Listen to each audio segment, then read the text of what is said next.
आप देख रहे हैं क्वेश्चन आवर। नमस्कार, मैं हूं अजय कुमार। हमारे देश में गरीबों के नाम पर जो राजनीति होती है वो हम सब अच्छी तरीके से जानते हैं। एक सरकार थी जिसने गरीबी हटाओ का नारा दिया, एक सरकार जिसने किसान किसान किसान की रट लगाई और 10 साल तक हमारे देश पर शासन किया, और मौजूदा सरकार जो कि हर समय गरीबी मिटाओ और किसानों की बढ़ोतरी की बात करती चली आती है। ऐसे में अगर गरीबी का मजाक सरकार उड़ाए तो क्या आप इसे स्वीकार कर पाएंगे? नहीं कर पाएंगे, क्योंकि ये आप सपने में भी नहीं सोच सकते कि हिंदुस्तान की कोई भी सरकार इतनी हिम्मत जुटा सके कि गरीबी का मजाक उड़ाए। लेकिन राजस्थान की वसुंधरा राजे सरकार ये हिम्मतें नहीं कर सकती, बल्कि इसे करती है और डंके की चोट पर करती है। हम आपको दिखाने जा रहे हैं ये रिपोर्ट जो बता रही है कि कैसे गरीबी एक अभिशाप है। वो लोग जो सरकार से अनाज लेते हैं मुफ्त में, उनके घर पर लिखा जाता है मैं गरीब हूं। जरा सोचिए, सरकार उन लोगों को अनाज देती है जो अनाज नहीं ले पाते, क्योंकि वो उस वर्ग से आते हैं जिसके पास इतने पैसे नहीं हैं, जिसके लिए हम सब अपनी टैक्स का पैसा सरकार को देते हैं। लेकिन ऐसे लोगों के गरीबी का मजाक सरकार ये लिख कर करती है उनके घर पर कि ये लोग गरीब हैं। बड़े बड़े फ्लाईओवर, दौड़ती भागती मेट्रो, अगर ये सारी चीजें तरक्की के हिंदुस्तान की कहानी बयां करती है तो इसी देश में एक दूसरा हिंदुस्तान भी बसता है जिसकी तस्वीर बेहद डरावनी है। गरीब के नाम पर इस देश में सियासत तो खूब होती है, गरीब के नाम पर सियासी रोटियां भी खूब सेकी जाती है। एक गरीब कैसे अपने परिवार का गुजर बसर करता है ये सिर्फ गरीब ही समझ सकता है। लेकिन गरीबी का मजाक कैसे उड़ाया जाता है जरा गौर से देखते जाइएगा। राजस्थान के दौसा से आई ये खबर आपके रोंगटे खड़े कर देगी, आपको सोचने पर मजबूर कर देगी। एक और सरकार सम्मान के साथ सबका विकास की बात कह रही है, वहीं दूसरी ओर राजस्थान में सरकार ही गरीबों के सम्मान के साथ खिलवाड़ करती हुई नजर आ रही है। राष्ट्रीय खाद्य सुरक्षा अधिनियम के तहत सहायता पाने वाले परिवारों को अपने घरों पर लिखवाना पड़ रहा है मैं गरीब हूँ। जरा देखिए हमारी और आपकी चुनी हुई सरकार गरीबी का मजाक कैसे उड़ाती है। इस घर के बाहर लाल रंग से लिखे इस नोटिस पर जरा गौर कीजिए। मैं बीपीएल गरीब परिवार से हूँ, एनएफएसए से राशन लेता हूँ। पिता का नाम पन्नू दयाल, बीपीएल नंबर 6419421। अब एक और नाम और पते पर गौर कीजिए। मैं गरीब परिवार से हूँ और एनएफएसए से राशन लेता हूँ। लाभार्थी राजबाई। राजस्थान के दौसा में गरीबी का सरेआम मजाक उड़ाते इस तरह के इश्तिहार एक दो नहीं बल्कि हजारों लाखों की संख्या में चस्पा किए गए हैं। हर शख्स के नाम के आगे गरीब लिख दिया गया है, बिना सोचे समझे कि ये गरीब का नहीं बल्कि देश का अपमान है। अब आप इस तरह भद्दा मजाक करने के पीछे सरकार की वजह भी जान लीजिए। राजस्थान सरकार राष्ट्रीय खाद्य सुरक्षा अधिनियम के तहत उन परिवारों को गेहूं बांट रही है जो गरीबी रेखा के नीचे आते हैं, और सरकार इन लोगों को गेहूं दे रही है। इस बात की वाहवाही बटोरने के लिए सरकार ने उन घरों के बाहर बाकायदा इस तरह के नाम और पते छाप दिए, ये लिखते हुए कि ये लोग गरीब हैं और सरकार से राशन लेते हैं। अब जरा सुनिए उन लोगों की बात जिन लोगों के घरों के बाहर इस तरह गरीबी वाले नेम प्लेट चस्पा कर दिए गए हैं और गरीबी का माखौल उड़ाया गया है। 3 आदमी 15 किलो गेहूँ मिले थे और 3 महीने तक बिल्कुल ही कौन मिलेगा। गेहूँ को मिल गया जबरदस्ती लिख गया। अब देखे थे शर्म आवे से दुनिया देखे थे यहाँ खतरी दीवार पे लिखा थे, यहाँ को देखे जाए कहाँ लिखवा लिया भाई, सरकार लिखवा दी। दरअसल दौसा में फूड सिक्योरिटी एक्ट के तहत जिले में करीब 70% परिवार गेहूं लेते हैं और प्रशासन ने इसी तरह 70% आबादी पर गरीबी का ठप्पा लगा दिया है। प्रशासन के पास अपनी ही दलीलें हैं। सरकार तो प्रयास करती है, लेकिन आज ये भी प्रयास जो पात्र व्यक्ति नहीं है, मैं निश्चित रूप से मैं तो कहना चाहता हूँ कि जो आज यदि मैं किसी चीज के लिए पात्रता नहीं रखता तो स्वयं ही उसको आवेदन कर देना चाहिए, स्वयं ही उसको निष्कासन करना चाहिए। और वे भी सरकार की तो कोशिश है कि सरकार उसको किस तरह भी प्रेरित करके उसको ये कहे कि भाई अगर पात्र व्यक्ति नहीं है तो वो अपना नाम उस सूची में से हटवा ले, ये ज्यादा ठीक है। जाहिर है दौसा की ये तस्वीरें कई सवाल खड़े करती है। सबसे बड़ा सवाल सिस्टम और सरकार पर है, जिसने खुलेआम न केवल गरीबी का मजाक उड़ाया है बल्कि गरीब और उनकी हालत का सरेआम तमाशा भी बनाया है। लाल सिंह फौजदार, न्यूज़ नेशन, दौसा। हमारे देश के प्रधानमंत्री ने हर मंच से यह कहा कि वो चाय बेचा करते थे जब वो बच्चे थे। क्या उनकी गरीबी का मजाक हम उड़ा सकते हैं? जाहिर सी बात है, वो गरीब परिवार से आते थे, लेकिन आज वो देश के प्रधानमंत्री हैं। ये है हमारे देश की मजबूती। लेकिन आज उसी गरीबी का मजाक बीजेपी की सरकार राजस्थान में उड़ा रही है। आप जरा सोचिए, हमारे देश में दुनिया के 1/3 गरीब बसते हैं। 26 करोड़ लोग ऐसे हैं जिन्हें 2 जून का खाना नसीब नहीं होता है। दुनिया में जितने गरीब हैं उसमें सबसे ज्यादा गरीबों की आबादी हिंदुस्तान में है और वो हिंदुस्तान में रहते हैं।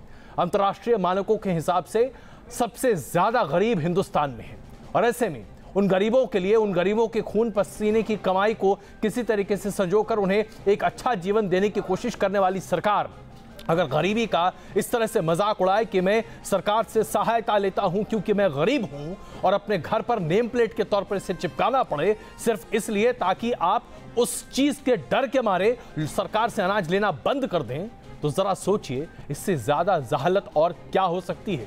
इससे ज्यादा बड़ी बेइज्जती और क्या हो सकती है?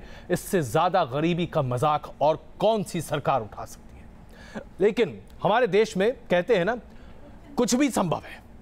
अब गरीबी का जहां सरकार मजाक उड़ा रही है, वहीं राजस्थान की सरकार गरीबी के नाम पर धोखाधड़ी भी कर रही है।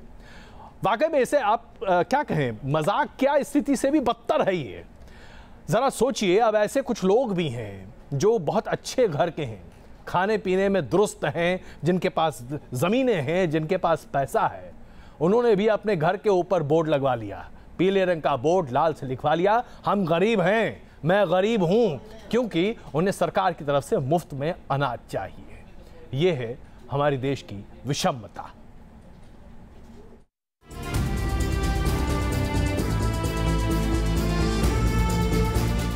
राजस्थान के दौसा में गरीबी का मजाक उड़ाते हुए इस तरह के पीले रंग के बोर्ड आपको हजारों की संख्या में देखने को मिल जाएंगे। 5 किलो मुफ्त गेहूं देने के बदले में गरीबी का माहौल उड़ाता हुआ सरकारी तंत्र हर तरफ नजर आ जाएगा। दौसा की इन तस्वीरों ने 2 सबसे बड़े सवाल खड़े किए हैं। पहला सवाल ये कि वाहवाही बटोरने के नाम पर इस तरह गरीबों का माहौल क्यों उड़ाया गया। दूसरा सवाल ये कि जिन लोगों को सरकारी गेहूं मुफ्त में बांटा जा रहा है, क्या वो वाकई गरीब हैं? इन सवालों का जहन में उठना लाजमी है, क्योंकि दौसा में जिन घरों के आगे पीले रंग के बोर्ड में मैं गरीब हूं और सरकारी राशन लेता हूं ये लिखा गया है, उनमें से ज्यादातर घरों को देखकर ये सवाल खड़े होते हैं। विपक्ष ने भी यही सवाल खड़ा किया है कि क्या गरीबों के नाम पर प्रशासन ने उन लोगों को भी गेहूं बांट दिया जो इस कैटेगरी में आते ही नहीं। मैं देखता हूँ कम से कम इन्होंने समीक्षा के नाम पे कम से कम इन लोगों ने आधे से ज़्यादा गरीब परिवारों के नाम काट दिए हैं। ग्राम पंचायतों का आदेश कर दिए कि जो भी गरीब परिवार है जिसका इस NF सूची में नाम है, उसके घर के आगे आप लिखाओ मैं गरीब परिवार से हूँ और मेरा खाद्य सुरक्षा में नाम है। ये बिल्कुल गरीब का एक मजाक उड़ाया गया है। ये बिल्कुल हम इसकी निंदा करते हैं, ये बिल्कुल गलत है। तो पंचायत अपने स्तर पर उस पर निर्देश देके, वो हमारा उद्देश्य ये थोड़ी कि वो गरीब है, गरीब को उसको प्रदर्शित करना है, लेकिन यदि उसका आइडेंटिफिकेशन यदि BPL की सूची में है और यदि उसका लाभ उसको मिलता है और उसका परिचय अगर वहाँ प्रदर्शित होता है तो इसमें कोई आपत्ति वाली बात है नहीं। दौसा में इसी तरह करीब 70% आबादी यानी करीब 1.5 लाख परिवारों के घरों के बाहर इस तरह के बोर्ड लगे हैं। बीजेपी की दलील है कि गरीबों का नाम लिखने के पीछे पारदर्शिता लाना असली मकसद है। मजबूत परिवार है, सक्षम परिवार है, वो भी इस खाद्य सुरक्षा के अंदर पात्र मान रखा है। जब जो मूल जो लोग हैं उनको आज भी इस चीज़ का फायदा नहीं मिल रहा है। तो वर्तमान सरकार की ये कोशिश है कि मूल जो जिनको इस चीज़ की आवश्यकता है खाद्य सुरक्षा की, वो लोग इसके अंदर पात्र जुड़े। इसी के लिए ये लिखवाया जा रहा है। इतना ही नहीं, सरकारी आला अफसर भी लोगों के घरों के आगे मैं गरीब हूँ लिखने को गलत नहीं मानते। आला अधिकारियों का मानना है कि इस तरह नाम सार्वजनिक करने से सिस्टम में पारदर्शिता आएगी। पहचान बताने के लिए, और उनका बेसिकली ये है कि दूसरे लोग भी, जैसे किसी का गलत चयन हो गया हो तो उसके बारे में भी उसका सर्वे करके फिर हटाने की कार्रवाई चल रही है। और ये सार्वजनिक भी, ये तो एक पब्लिक डॉक्यूमेंट है जो कि अपने वेबसाइट पे भी है कि कौन कौन लोग BPL।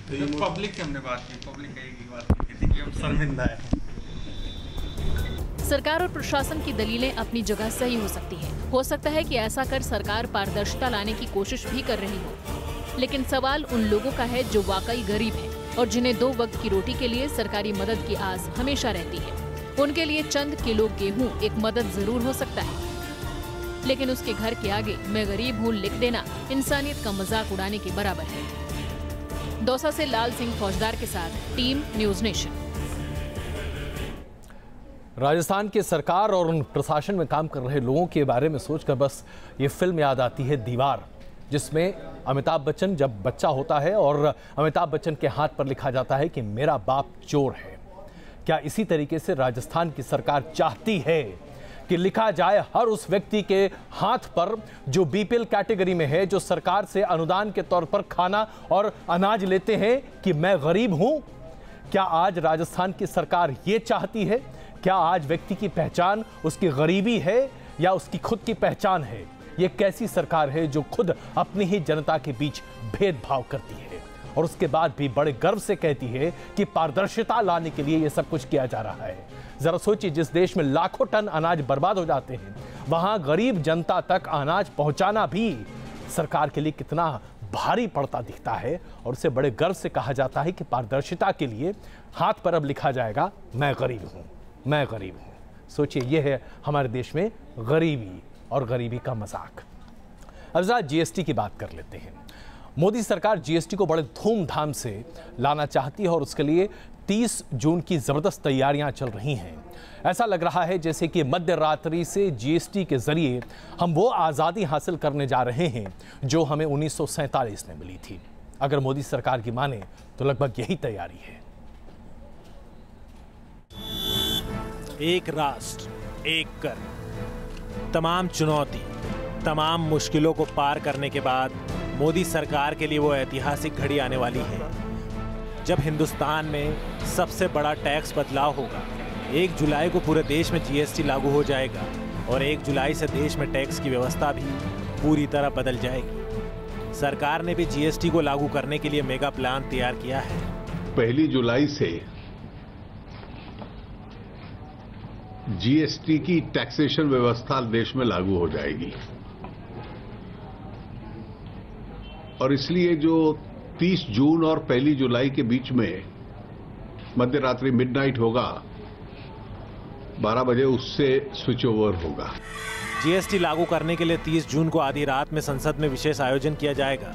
इस सत्र में जीएसटी काउंसिल के सभी सदस्य, सभी सांसद मौजूद रहेंगे। इस दौरान जीएसटी पर एक शॉर्ट फिल्म भी दिखाई जाएगी जिसमें जीएसटी के फायदों को बताया जाएगा। 30 जून रात 12 बजे राष्ट्रपति प्रणब मुखर्जी जीएसटी को आधिकारिक तौर पर लॉन्च करेंगे। जीएसटी पर संयुक्त सत्र को वित्त मंत्री और प्रधानमंत्री भी संबोधित करेंगे। जिन जिन प्रोडक्ट से कम होते हैं उसका एक इन्फ्लेशन पे असर तो पड़ता है और मॉनसून कैसा होता है, ऑयल प्राइसेस कैसे होते हैं, सब कंट्रीब्यूटरी फैक्टर्स हैं इन्फ्लेशन के। जीएसटी को मोदी सरकार अपनी बड़ी कामयाबी के तौर पर बता रही है। केरल और जम्मू कश्मीर को छोड़कर सभी राज्यों में जीएसटी को पारित भी कराया जा चुका है। माना जा रहा है कि केरल में इस हफ्ते में ये कानून पास हो जाएगा। जीएसटी को सरकार का मास्टर स्ट्रोक भी माना जा रहा है। सरकार का दावा है कि एक टैक्स होने के बाद देश में न केवल महंगाई कम होगी बल्कि देश की अर्थव्यवस्था को भी नई ऊंचाइयां मिलेगी। 30 जून को ठीक रात 12 बजे राष्ट्रपति जीएसटी को हरी झंडी देंगे।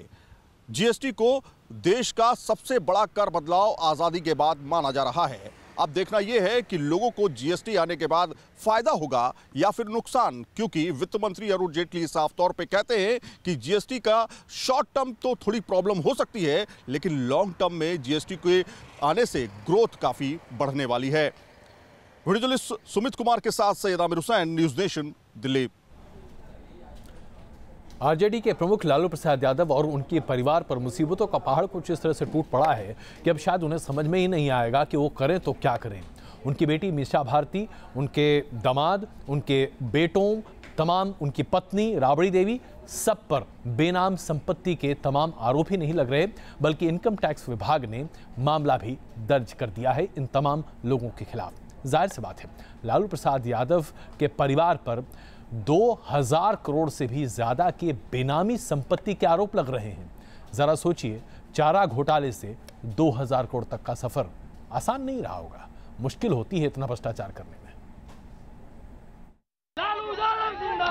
अब इसे बेनामी कानून की सख्ती कहिए या फिर लालू की फैमिली की मुश्किलें, हर दिन लालू के परिवार की मुसीबत बढ़ती जा रही है। मीसा भारती की बेनामी संपत्ति जब्त होने के बाद अब राबड़ी देवी पर बड़ा खुलासा करने का दावा किया गया है। बीजेपी नेता सुशील मोदी ने आरोप लगाया है कि राबड़ी देवी पटना में 18 फ्लैट की मालकिन है। इन फ्लैट्स का कुल एरिया 18,652 स्क्वायर फीट है और इसकी कीमत आज 20 करोड़ रुपए से ज्यादा है। देखिए, अब राबड़ी देवी के पास 18 से ज्यादा फ्लैट की वो मालकिन है, तो बिहार में किसी को 1-2 फ्लैट भी हो जाए तो बहुत सौभाग्यशाली है। लेकिन बिहार के पूर्व मुख्यमंत्री इतनी सौभाग्यशाली है कि लोग उनको जमीन दान में दे रहे हैं और आज वो पटना शहर के अंदर 18 फ्लैट की मालकिन है। दूसरी तरफ आरोप और इनकम टैक्स के समन के बाद लालू का परिवार पहली बार आरोपों पर सफाई देने सामने आया। ये हमको कहीं ना कहीं से पॉलिटिकली वेंडेटा के आधार पर, राजनीतिक षड्यंत्र के आधार पर ये गलत अफवाहें, बातें चलाई जा रही हैं। और हम लोगों ने तो ये भी पहले से कहा है, हम लोगों ने ना कोई चीज छुपाया है और इस पे हम लोग को बुलाया जाएगा, बात की जाएगी तो हम लोग हैं। जाहिर है लालू एंड फैमिली से जुड़े खुलासों ने बिहार की सियासत को हिलाकर रख दिया है। साथ ही बिहार में इस कार्रवाई को लेकर कई सियासी मायने भी निकाले जाने शुरू हो चुके हैं। लालू यादव और उनका परिवार इन दोनों दोहरी मार झेल रहा है, यानी लगातार लग रहे आरोप और उस पर हो रही कार्रवाई। ऐसे में लालू यादव के परिवार की झुंझलाहट सही है, मगर विपक्ष झुकने को तैयार नहीं, मोर्चा खोले बैठा है। आने वाले वक्त में इन सब का जवाब दे पाना लालू यादव और परिवार के लिए मुश्किल दिखता है। विजय सतेंद्र के साथ रजनीश सिन्हा, न्यूज़ नेशन, पटना। दिल्ली और उसके आसपास के इलाकों में महिलाएं कितनी सुरक्षित हैं, इसे लेकर रोज दिन आप खबरें देखते रहते होंगे। निर्भया कांड हुआ, बड़ा कानून पारित कर दिया गया, तमाम हो हल्ला और उसके बाद शोर शराबा। लेकिन दिल्ली और उसके आसपास के इलाकों में आज महिलाएं कितनी सुरक्षित हैं, इस रिपोर्ट को देखकर आप बखूबी समझ जाएंगे। एक महिला को बीच रास्ते अगवा किया जाता है और उसके बाद गाड़ी में उसके साथ गैंग रेप किया जाता है। रात भर गाड़ी चलती है, रात भर ये दर्दनाक सिलसिला चलता रहता है और पीड़िता को आखिरकार ग्रेटर नोएडा के पास गाड़ी से फेंक दिया जाता है। आप जरा सोचिए, ये कौन सी पुलिस है दिल्ली और एनसीआर के आसपास जो कुछ नहीं समझती, कुछ नहीं देखती, जिसे कुछ भी पता नहीं चलता। तमाम बैरिकेड लगाए जाते हैं पूरे दिल्ली भर में, पूरे एनसीआर में, लेकिन बैरिकेड से पास करती गाड़ियों के भीतर कैसे बलात्कार हो रहे हैं, क्या कुछ हो रहा है, इसके बारे में पुलिस को कानो कान खबर नहीं होती। पीड़िता जब मामला दर्ज कराती है तब जाकर बात सामने आती है। क्या आपको नहीं लगता कि अब वाकई में पुलिस और पुलिस तंत्र को खुद जाकर यह सोचना चाहिए कि उनके घर में भी महिलाएं हैं?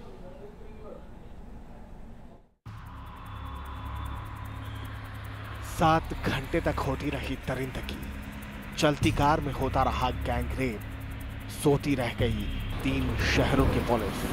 न किसी ने देखा, न किसी ने रोका, मानो सारा शहर सो रहा था, सारे पुलिस वाले सो रहे थे, सारा पुलिस तंत्र सो रहा था। अगर कोई जाग रहा था तो वो 3 अपराधी थे और जुल्म सह रही थी एक महिला। बताया जा रहा है कि पीड़ित को हरियाणा के सोहना से अगवा किया गया और दरिंदे दिल्ली होते हुए ग्रेटर नोएडा तक पहुंच गए। चलती कार में गैंगरेप होता रहा और पीड़ित की चीखें कार के शीशे के अंदर दम तोड़ती रहीं। लेकिन बात बात पर चेकिंग करने वाली पुलिस ने करीब 80 किलोमीटर के इस घिनौने सफर में कार को कहीं नहीं रोका। करीब 7 घंटे तक हैवानियत करने के बाद दरिंदों ने पीड़ित को ग्रेटर नोएडा में फेंक दिया और फरार हो गए। 8 साढ़े 8 बजे का ये घटना है। ये महिला गुड़गांव में सोना क्षेत्र में कहीं रहती हैं। ये वहीं से निकली थी। ये कह रही हैं कि 8:30 बजे इन्हें गाड़ी में ये बैठी हैं, उसमें 3 लड़के बताए जा रहे हैं। फोर्सफुली बैठी हैं या जैसे लिफ्ट मांग के उद्देश्य से बैठी हैं, वो भी क्लियर नहीं हो पाया है। महिला के अपहरण और गैंगरेप की वारदात को हरियाणा नंबर के स्विफ्ट कार से अंजाम दिया गया है। ऐसे में पुलिस की जांच सोहना एरिया के बदमाशों पर जुटी हुई है। पुलिस को यह भी शक है कि जिस तरह से बदमाश हरियाणा, दिल्ली और ग्रेटर नोएडा आए, वैसे में मुमकिन है कि बदमाशों को इस रूट की पूरी जानकारी रही होगी। जितना हम कॉल डिटेल वगैरह इनका भी ट्रेस कर पाए, तो 1-1:30 बजे तक भी ये वहीं गुड़गांव के आसपास ही हैं। उसके बाद जैसे हमको जानकारी मिली, जो एक्चुअल घटनास्थल था वो ये था कि उसके बाद 4 बजे के आसपास इनको यहाँ ग्रेटर नोएडा की तरफ ये लोग छोड़ के चले गए। तो हम लोगों को सूचना 4 बजे किसी पब्लिक के व्यक्ति के माध्यम से मिली थी। पुलिस मामले की जांच कर रही है, लेकिन इस वारदात ने तीनों राज्यों की पुलिस पर सवाल उठा दिए हैं। करीब 80 किलोमीटर तक दरिंदगी होती रही, तो क्या रास्ते में कहीं भी पुलिस मौजूद नहीं थी? पुलिस वाले मुस्तैद क्यों नहीं थे? क्यों नहीं कहीं भी गाड़ी की चेकिंग की गई? और सबसे बड़ी बात ये कि पीड़ित अगवा की गई तो भी क्या किसी ने वारदात को नहीं देखा? ये सवाल बेहद अहम है, बदमाशों को पकड़ने के लिए भी और ऐसी किसी और वारदात को होने से रोकने के लिए भी। ग्रेटर नोएडा से हर्षा चंदवानी के साथ टीम न्यूज़ नेशन। बलात्कार की खबरें कुछ इस तरीके से आजकल आ रही हैं, ऐसा लगता है जैसे कि पेड़ों पर आम फले हों। जरा सोचिए, ऐसा लग रहा है जैसे कि चारों तरफ कानून व्यवस्था नाम की कोई चीज़ है ही नहीं। किसी भी राज्य की कोई भी पुलिस कुछ भी करने को तैयार नहीं।